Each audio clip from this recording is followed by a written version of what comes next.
Diqqat, shoshilinch xabar. 11 metrdan gol urolmagan Shomurodov o'yiniga Italiyadan qanday munosabat bo'ldi? Assalomu alaykum, hurmatli tomoshabin. Kanalimizda yangi bo'lsangiz obuna bo'ling va videoroligimizga like bosing. Izohlarda o'z fikrlaringizni qoldiring. Bir-biringizga hurmatda bo'ling va haqorat qilmang. O'zbekiston milliy terma jamoasi 2026-yil AQSh, Kanada hamda Meksika birgalikda mezbonlik qilgan jahon chempionatiga chiqish uchun kurashmoqda. Srechko Kataneskda terma jamoasini qabul qilib olgan Timur Kapadzening bosh murabbiy sifatidagi debyuti Jahon chempionati mintaqaviy saralash turniri 3-bosqichining 7-turniriga to'g'ri keldi.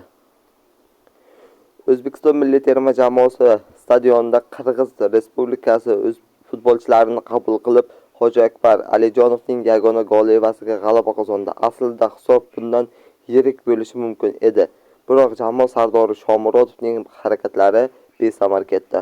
Roma hujumchisining xalqaro miqyosdagi faoliyatini ham kuzatib borayotgan Italiya matbuoti o'zbek legionlarining terma jamoadagi o'yiniga quyidagicha munosabat bildirdi.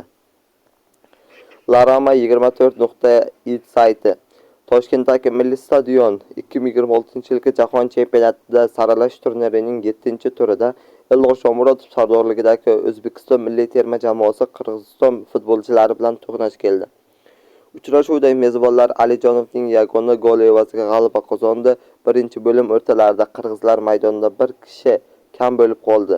Hakam Said Tatsiyevga qizil kartochka ko'rsatib, raqib darvozasiga penalti belgiladi. Nuqtaga Eldor Shomurodov yaqinlashdi. Uning zarbasini darvozabon qaytardi. Roma markaziy hujumchisi omadsizlikka qaramay to'liq o'ynadi. Vokegal Rossiya.it sayti 2026-yil Jahon chempionatiga Osiyo mintaqasidan qatnashish huquqi uchun o'tkazilayotgan saralash turnirining navbatdagi uchrashuvida O'zbekiston va Qirg'iziston terma jamoalari o'rtasida bo'ldi. Rim klubi vakili Eldor Shomurodov maydonda 90 daqiqa harakat qildi, lekin tajribali hujumchi 26-daqiqada penaltidan foydalana olmadi. Bu g'alabadan keyin O'zbekiston ochkolar sonini 16 ga yetkazib, o'z guruhidan Erondan keyin 2-o'rinda bormoqda.